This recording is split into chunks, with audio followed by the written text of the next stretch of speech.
Olá pessoal, tudo bom com vocês? Eu sou o professor Luciano Júnior, professor de História. Nós vamos para mais uma aula para as turmas do Educa Recife, especificamente aí as turmas do 9º ano, essa galerinha massa aí que está concluindo aí o ensino fundamental, né, e se preparando, né, para ingressar no ensino médio, mas a gente ainda tem aí alguns meses para que a turma possa, né, fazer essa transição.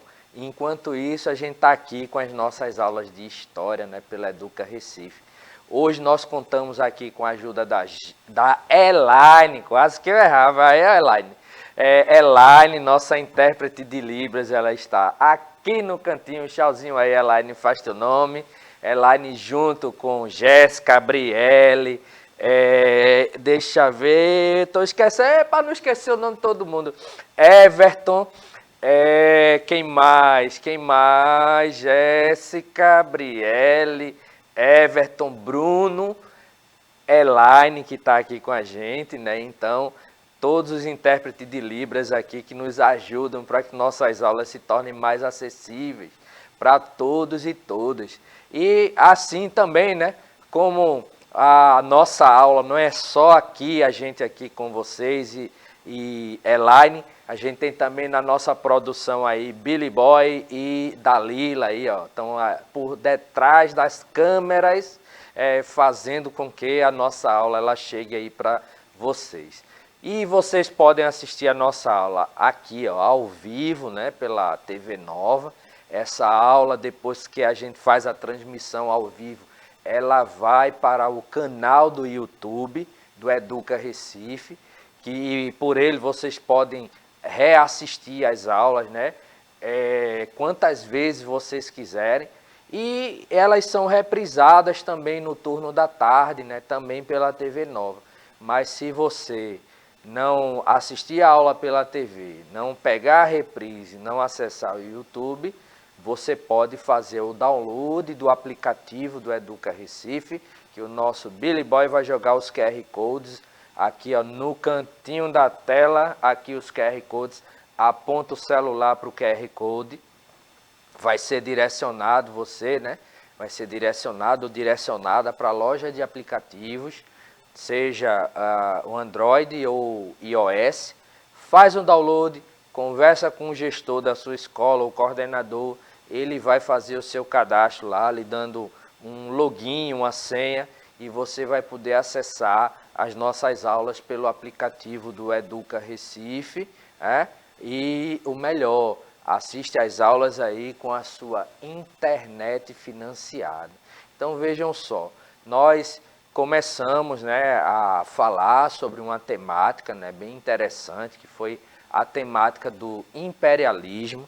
Então a gente viu como é que os países da Europa, né, mais Japão e Estados Unidos, eles realizaram um processo de industrialização, e essa industrialização gerou todo um excedente, né, da produção, e eles tiveram que procurar por novos mercados consumidores.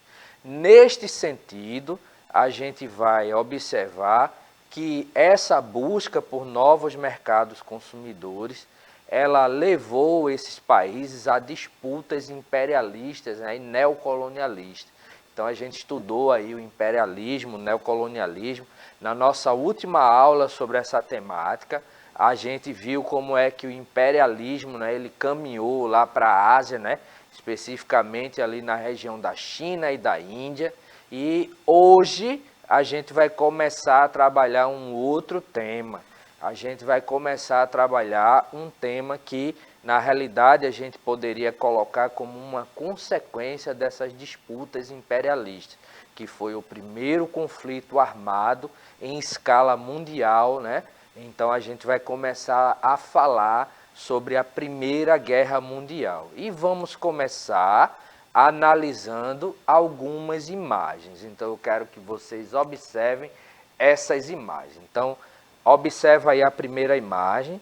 A gente tem aí, ó, a imagem como ela é em preto e branco, né? E é uma imagem bem antiga. Então talvez não esteja, né, com a melhor da visualização. Mas vamos interpretar aqui. Aqui a gente tem um ataque de gás venenoso utilizando cilindro de gás durante a Primeira Guerra Mundial. Então a gente observa aqui, ó, isso aqui tudo é fumaça, né, dos ataques, né, de gás. Então a gente tem um gás venenoso sendo utilizado aí como arma, né, na guerra. Então vamos ver a próxima imagem. Aqui a gente tem, ó, uma imagem que mostra italianos mortos em um ataque químico em San Michele. Então aqui, ó, a gente tem aqui o ataque com gás, né? Um ataque com gás usado na Primeira Guerra. E aqui a gente tem uma foto que ilustra consequências de um ataque desses, né? Ataque químico aqui, ó, em San Michele, na Itália. Então aqui a gente tem italianos que foram mortos, né, por meio do uso dessas armas químicas. Aqui a gente tem uma outra imagem, veja. Submarino britânico HMS M2 e seu hidroavião. Aqui, ó, o hidroavião está aqui, ó, que é que a gente chama de hidroavião. São esses aviões que tem, ó, ao invés das rodinhas aqui, ó, tem esse tipo umas boias aqui, né, para que ele possa pousar nas águas, né? Então aqui a gente tem, ó, já um submarino, isso em 1933, né? Então esse submarino aqui foi utilizado durante a Primeira Guerra, certo? E perdurou até depois dela, né? Porque 1933 a gente já tinha, né, a Primeira Guerra, ela já tinha acabado, ela vai durar de 1914 a 1918, mas ela já tinha acabado. Então veja, aqui a gente tem uma imagem. E aqui, ó, a gente tem um soldado com uma metralhadora, né, Maxim MG-08. Então veja aqui, ó, a metralhadora, como ela é uma arma, né, grande, né. Então hoje a gente tem metralhadoras de mão, certo? Metralhadoras que podem ser usadas, né, com duas mãos, metralhadoras que podem ser usadas com uma única mão, certo? Então, mas aqui a gente tem a metralhadora utilizada durante a Primeira Guerra Mundial. Então, o que é que a gente observa, né, a partir dessas imagens, né? O que é que a gente pode observar nas imagens? A gente observa, né, que não somente em termos industriais, no sentido, né, de produzir automóveis, produzir máquinas, né, produzir avião, navio, mas antes do início, né, da Primeira Guerra Mundial, esses países industrializados, eles já se utilizaram, né, desse progresso, né, tecnológico para desenvolver armamentos, né? Então a gente vê aí essas nações utilizando, né, as descobertas que eram feitas no campo da ciência para a fabricação de armamentos que vão ser utilizados, né, em combates mais na frente, né? Então, por que é que a gente falou disso, né? Porque, como eu disse, né, hoje a gente vai tentar entender os principais motivos que levaram ao início da Primeira Guerra Mundial. Então a gente vai tentar entender como se deu este primeiro conflito em escala global, que levou vários países de diversos locais do mundo a entrarem em conflito, né, em um conflito bélico, em um conflito armado, né, que resultou aí na morte de milhões de pessoas, né? Mas, como eu disse, hoje a gente vai começar trabalhando essa temática, a gente não vai terminar ela hoje, mas a gente vai começar falando sobre esse conflito. Veja, então, a Primeira Guerra Mundial, como eu já disse, né, ela foi um conflito armado ocorrido aí no início do século XX no território europeu. Então ela começa ali no território europeu, vai envolver países de outros continentes, mas ela começa ali na Europa, né? Então ela envolveu grande parte dos países do mundo e marcou o início de um período de avanços tecnológicos, né? Então a gente viu aqui, ó, deixa eu voltar aqui a imagem para vocês verem, a gente tem aqui, ó, por exemplo, o desenvolvimento da metralhadora, do submarino, né, do hidroavião, a gente tem esse desenvolvimento, né, avanços tecnológicos que vão ser utilizados aí para o desenvolvimento, né, não somente de instrumentos que vão servir bastante à humanidade, mas esses instrumentos, alguns deles, como por exemplo o avião. O avião vai ser utilizado como arma de guerra, né? Então o avião vai ser utilizado não somente, né, para metralhar, né, de lá do céu, né, instalações, né, ou pessoas, mas também vai ser utilizado para lançar bombas, né, que vão ser desenvolvidas aí durante esse período. Então vejam, vamos tentar entender quais foram as possíveis causas, né, para o conflito. A gente tem que lembrar, eu comecei a falar para vocês aí, no início da aula, que as disputas imperialistas, né, elas vão levar esses países industrializados, né, como, por exemplo, Inglaterra, a França, a Bélgica, a Alemanha, a Itália, né, a Rússia, o Japão, os Estados Unidos. Esses países eles vão em busca de novos mercados internacionais, eles vão em busca de novos mercados internacionais. Por quê? Porque quando eles começam a produzir, vamos citar um exemplo, lá nos Estados Unidos eles começam a produzir automóveis. Então vai haver uma grande campanha, né, para que os americanos adquirissem automóveis. Mas vai chegar um momento, mesmo que você tenha um automóvel, né, para cada família, vai chegar um momento, né, que vai se produzir mais automóveis do que você vai ter pessoas para comprá-los. E nesse sentido, isso vai gerar um excedente da produção e eles vão ter que arrumar um determinado, né, uma determinada forma de escoar aquela mercadoria excedente, ou seja, que sobra, para outros territórios. Então eles vão ver na possibilidade de exportar aqueles produtos excedentes para outros locais. Só que para fazer isso, o que é que eles vão se utilizar? Vão se utilizar, né, de algumas práticas não tão legais, que é como, por exemplo, a questão da invasão de outros territórios para obrigar aquelas populações ali a adquirirem aqueles produtos.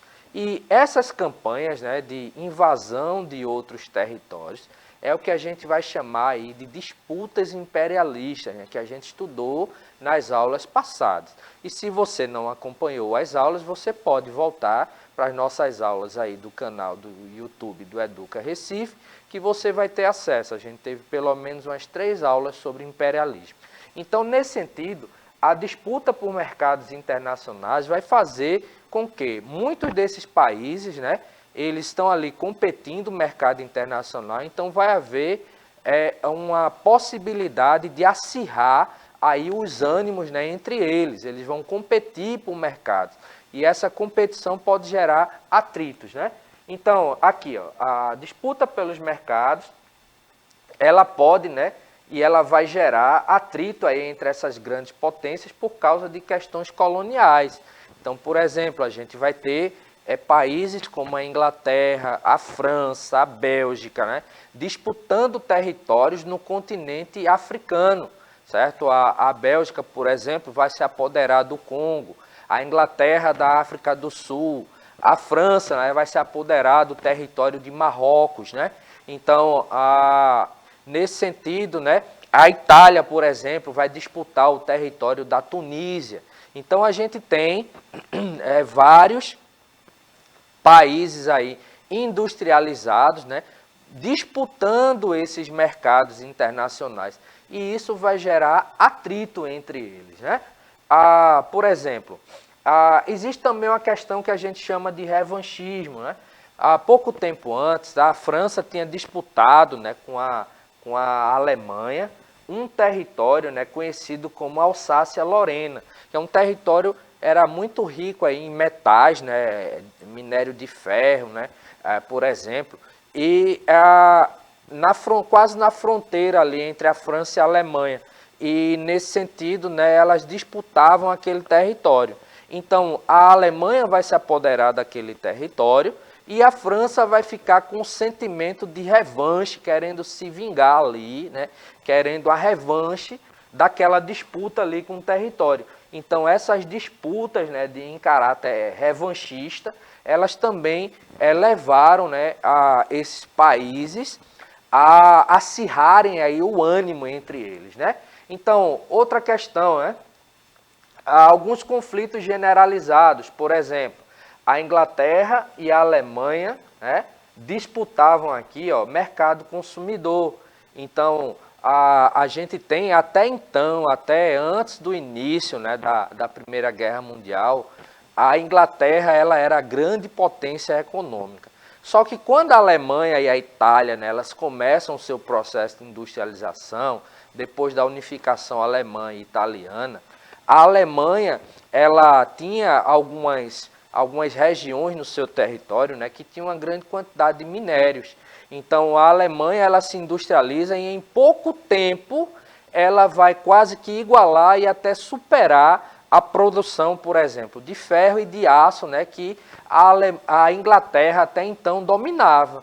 E essa disputa aí, né, no mercado externo, né, pela venda aí desses produtos, né, desses minérios aí beneficiados, né, o minério de ferro transformado em barras de ferro, barras de aço, né, então isso gerou uma disputa aí por mercado entre esses dois países, né, que mais na frente vai se acirrar gerando um conflito, né. Por exemplo, a França e a Itália, né, elas disputavam a região da Tunísia, né. Então aqui a gente tinha um outro conflito, né, um conflito aí mais generalizado. Então a gente observa que a disputa por mercados consumidores, as campanhas imperialistas, né, que levaram esses países a competirem, né, por espaço e por também, mais uma vez, por mercado consumidor. E alguns conflitos isolados, como o revanchismo, por exemplo, como a disputa territorial e como questões, né, étnicas, por exemplo, como essa questão aqui, ó, do pan-eslavismo, né, e do pan-germanismo. A gente vai ter aí os países onde a gente tinha uma população de origem eslava disputando a região dos Balcãs, que eu vou mostrar no mapa aqui para vocês, com os territórios, né, de colonização germânica. Então, os alemães, né, que eram descendentes, né, dos germanos, né, dos arianos ali, eles disputavam o território dos Balcãs, né, aqui a gente tem a Península Balcânica, certo? Território onde a gente tem, por exemplo, a Sérvia, a região da Grécia. Então, esse território aqui, ele tinha, né, habitantes não somente de origem eslava, como, por exemplo, os sérvios, né, por exemplo, aí, como habitantes, né, de origem germânica. E os alemães, eles vão reivindicar também direito à terra naquela região, por terem, né, uma raiz germânica. Então, essa disputa entre eslavos e germânicos pela região dos Balcãs também foi um outro foco de conflito. Tá? Então, aqui ó, a gente tem ó, a região dos Balcãs, né?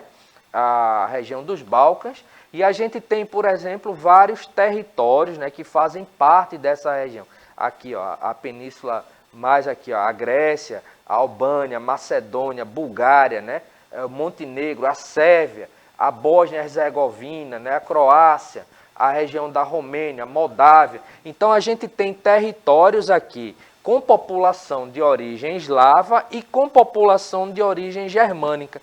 E a Alemanha, por ter uma origem, né, germânica, ela vai reivindicar também direito, né, à posse de partes desse território, entrando em conflito ali com os eslavos. Então, outra questão muito forte será o nacionalismo, né, desses países. Então, a partir do século XIX, a gente tem o crescimento aí, né, de um sentimento nacionalista muito forte. Então, por exemplo, né, a gente observa, né, que esses países eles vão começar a delimitar ali melhor as suas fronteiras e eles vão começar a se identificar mais com o território, criando alguns símbolos nacionais, né, criando moedas próprias. E nesse sentido, a gente tem ali, né, os países passando a reafirmarem cada vez mais, por exemplo, eu sou francês, eu sou alemão, eu sou italiano. Então, essas disputas, né, territoriais e esse sentimento nacionalista, né, que vai crescer cada vez mais, ele vai contribuir também para as disputas, né, que vão culminar com o conflito, né, armado. Aí vejam, devido a esses conflitos generalizados, a gente vai ter aí a formação de alianças militares também, antagônicas aí, na base daquela ideia de que o inimigo do meu inimigo é meu amigo. Em outras palavras, aquele camarada que está lutando contra o meu inimigo, ele pode ser meu aliado. Então, se formam aí duas alianças militares antagônicas, a chamada Tríplice Aliança e a Tríplice Entente. E faziam parte, né, da Tríplice Aliança a Alemanha, o Império Austro-Húngaro e a Itália. E faziam parte da chamada Tríplice Entente Inglaterra, França e Rússia. Mas na frente, essas alianças elas vão ter adesão de outros países a depender do interesse desses outros territórios, né?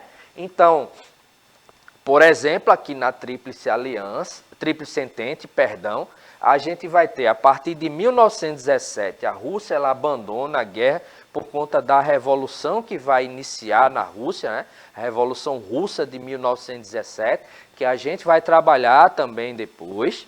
E eles vão contar com a adesão, por exemplo, dos Estados Unidos, né? Que vai entrar na guerra mais na frente.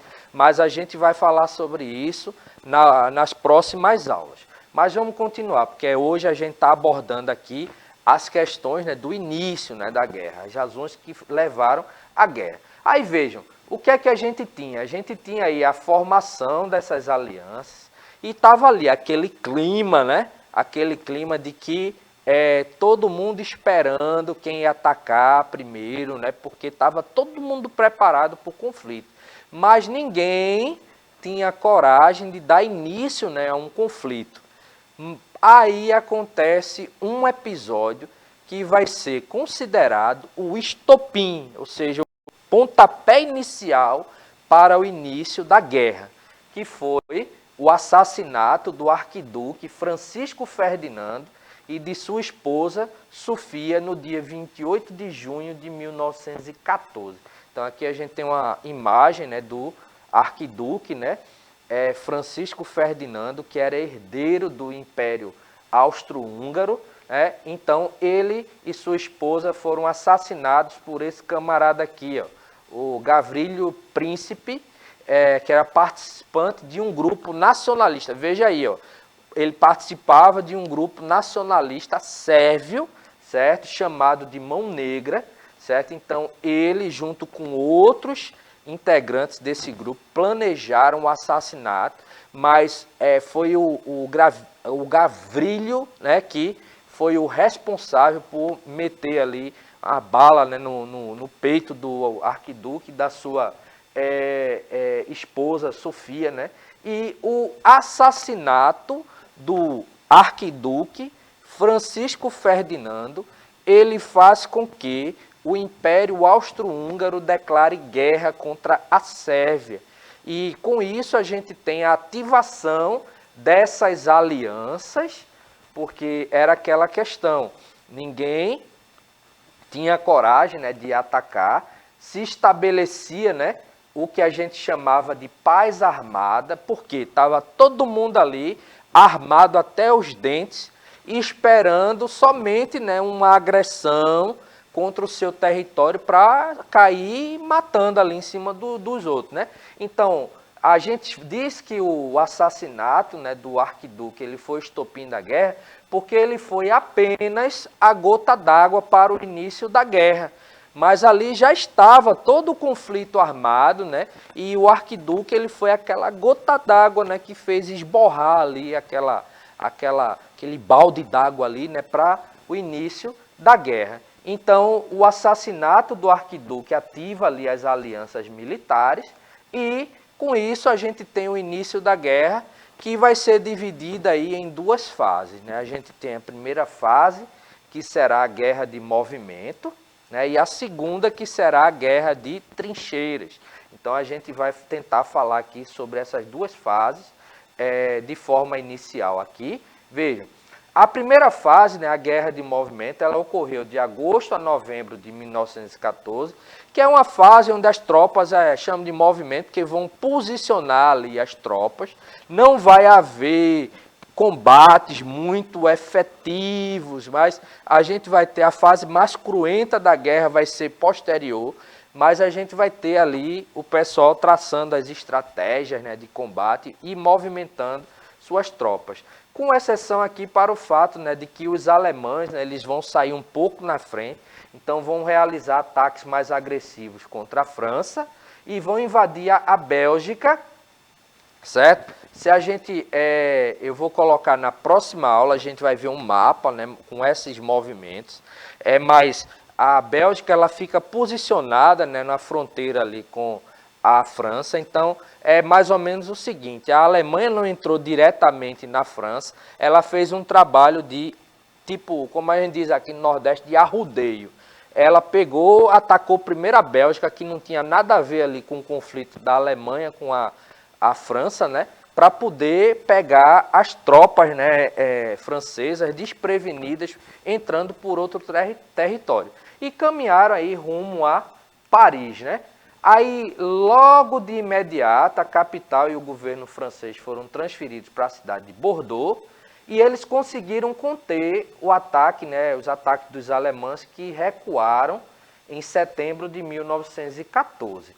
Aí, de 1914, né, a gente viu aqui, ó, de novembro de 1914 em diante, a gente vai ter uma segunda fase, que é a fase da guerra de trincheiras. E vamos tentar entender o que era uma trincheira. Uma trincheira é uma vala aqui, ó, que era cavada aqui, onde soldados ficavam, certo? Então, ela durou 2 anos nessa fase aqui, foi o período mais longo do conflito e mais cruento, né? Detalhe é que esse pessoal, devido ao grande progresso tecnológico que existia no momento, eles achavam que uma guerra, né, ali, ela duraria 3, 4, 6 meses, né, no máximo. E ela durou 4 anos e deixou um saldo de milhões de mortos. Que isso a gente vai estudar também depois, né, os resultados da guerra. Mas vejam, como os exércitos aliados das potências centrais, eles dispunham de forças muito equilibradas, então a solução foi o quê? Cavar trincheiras e dali tentar avançar ou manter a posição no terreno. Então eles cavavam aqui essas trincheiras, né? Botavam os soldados ali dentro e dali eles ficavam atacando um ao outro, né? Bombardeando um ao outro. Então a trincheira também era uma forma de demarcar o território, porque se o exército inimigo viesse, você tinha uma grande quantidade de soldados ali pronto para revidar. Então vejam, as trincheiras consistiam em valas construídas sobre qualquer terreno, né? Desde os mais planos como o da França até os Alpes, né, italianos, por exemplo. E eram usadas tanto para a tática, para a ofensiva, quanto para a defesa, né? Então, eles ficavam, né, cavavam a trincheira ali, posicionavam o exército ali e ficavam ali ou guardando o território ou atacando, né? Aqui a gente tem um esquema, ela tinha mais ou menos cerca de 2 metros de profundidade, tamanho suficiente para que um homem pudesse estar inteiramente coberto e protegido. E a observação era feita através de telescópios e mais raramente observando. Porque o cara tinha um medo de levantar a cabeça ali e levar um tiro, por exemplo, né? Então, havia um espaço, né, entre as trincheiras chamado de terra de ninguém, que era aquele espaço onde o cara entrou ali, ele podia levar uma bala perdida, tanto do exército inimigo como do dele. E a vida nas trincheiras ela era complicada, porque você tinha ali, ó, um local de muita insalubridade, né, de terror. Caiu uma bomba ali dentro, né, morria um bocado de gente, né? Então, pronto, nas trincheiras eles eram expostos a todo tipo de condição climática, ao sol, ao frio, ao calor, à chuva, né? Outra coisa, eles tanto se alimentavam como faziam as suas necessidades fisiológicas ali naquele local. Então aquilo ali atraía, por exemplo, né, uma grande quantidade de insetos e pequenos animais, né, como ratos, por exemplo. Então era um local muito terrível, né, um local muito ruim, né, de ficar ali. E aqui eu montei para a gente finalizar a nossa aula, que o nosso tempo já esgotou, um esquema, né, de como eles posicionavam, né? Então faziam uma cerca de arame farpado, eles faziam a primeira linha de trincheiras, seguida de outra cerca de arame farpado com um espaço, tanto para eles passarem, transitarem por aqui, como para se comunicar com a segunda linha de trincheiras. Na terceira aqui, entre a segunda e a terceira linha, né, existia um outro espaço de comunicação, mas existia ali os canhões de artilharia, né, metralhadora, né, canhão. E no final existia, né, os acampamentos ali para suporte e logística, as tropas de reserva e os hospitais de campanha para tratar dos feridos. Detalhe, nesse período ainda não tinha se descoberto, né, por exemplo, alguns antibióticos. Então, o cara levou um tiro em uma parte do corpo, aquilo ali infeccionou, até pelo local, né, como a gente disse, local muito inóspito, né, muito insalubre. Então, o camarada, ele não conseguiu, né, cicatrizar aquilo ali, infeccionou, ele podia perder um membro, porque ainda não existiam os antibióticos, né, para uma grande quantidade de infecções, ok? Então, por hoje a gente vai ficar por aqui. Deixo só como atividade de casa, né, para que você pesquise aí os principais avanços tecnológicos do período da Primeira Guerra Mundial, sejam armamentos ou máquinas, né, utensílios, né, que possam ter sido desenvolvidos aqui. E é isso. Agradecer a Elaine. E é isso aí, pessoal. E até a nossa próxima aula. Tchau, tchau.